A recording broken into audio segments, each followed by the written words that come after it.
They are fabulous. They are so moisturizing. They have anti-aging properties to them.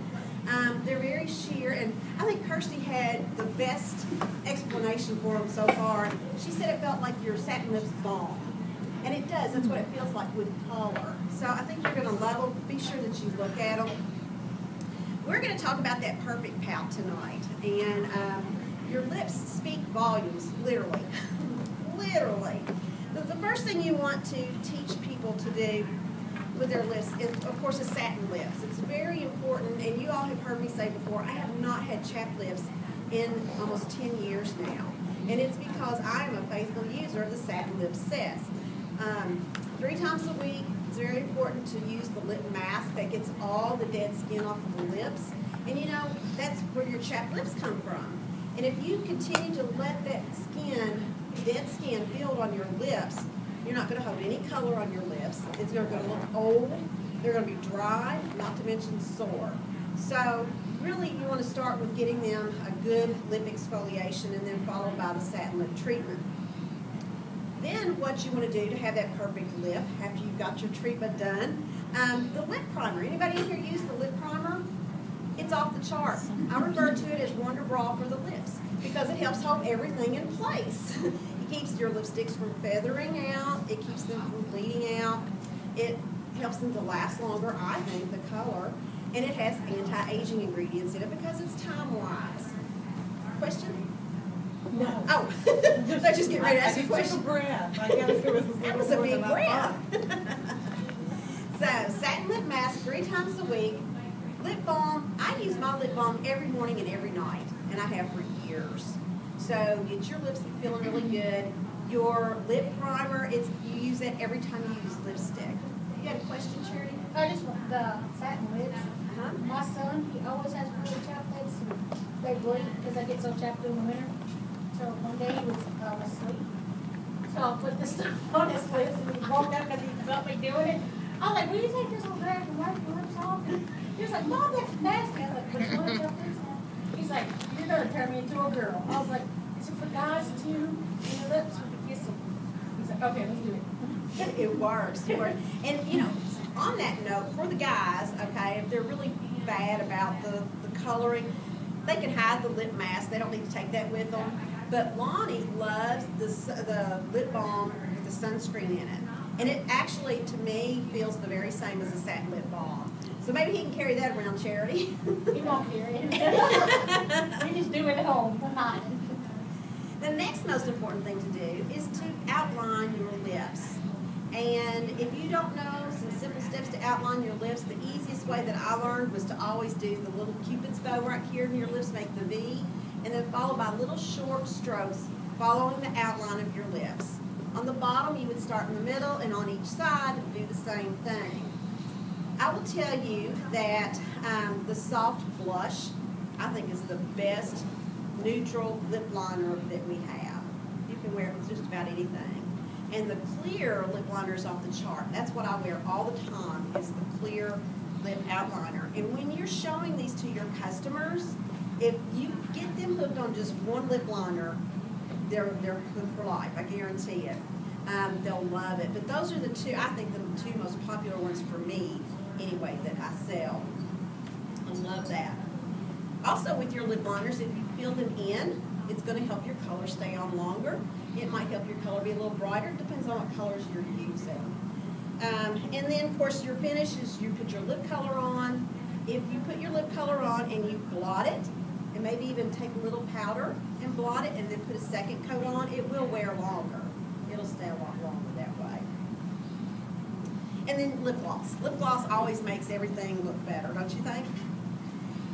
If you want a pouty lip, if you'll put a little bit of lip gloss in the middle of your bottom lip, your lips will appear fuller. If you will take your lip liner, these are just some little tricks to help you get some fuller lips or longer lasting color. For the lip liner, you'll color in the outer third of the top and bottom lips, and then fill in with your lipstick, and then lip gloss right in the middle of the bottom lip. You'll have that nice pouty lip that everybody wants to have. As you get older, be careful about some of the shades of lipsticks that you choose. If you go really bold and bright, might not look too well. Like I couldn't wear a really bright plum because my skin coloring is so light. And plus my age, it would just make me look even older. So be very careful about that. One thing to focus on with the older people, what should I say, seasoned people, mature people. The lighter the colors, the better. The better, is what I'll say about that. Now, let's say you have thin lips and you want to make them larger. It's very simple. You take your foundation and cover your lips completely. And you might have to take some concealer as well. It depends on your lip coloring. But the thing is, you're wanting to get rid of the lip outline is what you're attempting to do. And then you would simply draw your lip liner above the natural lip line. Okay? Which seems kind of funny. And it'll look funny until you put your lipstick on. But that'll give you that fuller lip by doing that. Okay, so if you have thin lips and you want the thicker lips, draw on the outside of your lips. If you have thick lips and you want thinner lips, you do just the opposite. You're going to draw on the inside of the lip. Okay, does that make sense? Okay. And then for timeless beauty for your eyes, and these, we women, we keep our age a secret, most of us.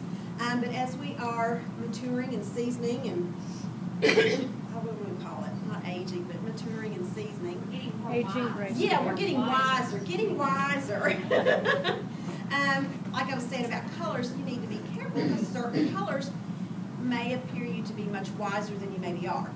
So, for your eyes, neutral colors are always the best. They tend to be the most flattering, especially if you use colors like taupes and browns and grays even.